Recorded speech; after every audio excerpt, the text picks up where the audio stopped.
Ndugu zangu, umewahi kuishi malalamiko, unalalamika muda wote pamoja na eh, unashindana na watu.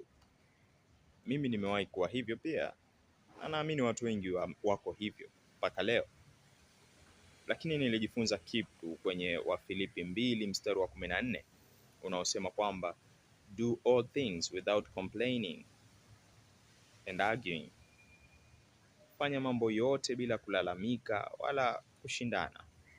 Kumaanisha kwamba kama umechagua kufanya jambo au kama umekubaliana na jambo ambalo umeambiwa ulifanye, manake hauhitaji kulalamika kwa sababu umekubali kwa moyo wako kwamba okay, sawa, umekubali. Sisi si watumwa, sisi ni watu huru. Sasa mtu anapokupa pendekezo lake, kama haulitaki, manake hilo nitalifikiria, hilo siwezi kulifanya.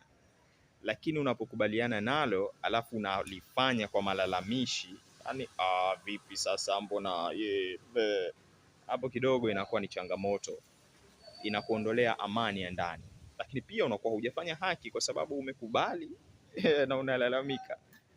Unaleta mashindano sehemu ambapo hauhitaji kufanya mashindano. Sasa leo mstari wa pili wa Filipi 2 mstari wa 14 unatuita katika kuturekebisha namna ambavyo tunakubaliana na mambo na ambavyo tunayachukulia baada ya kuyakubali hayo mambo.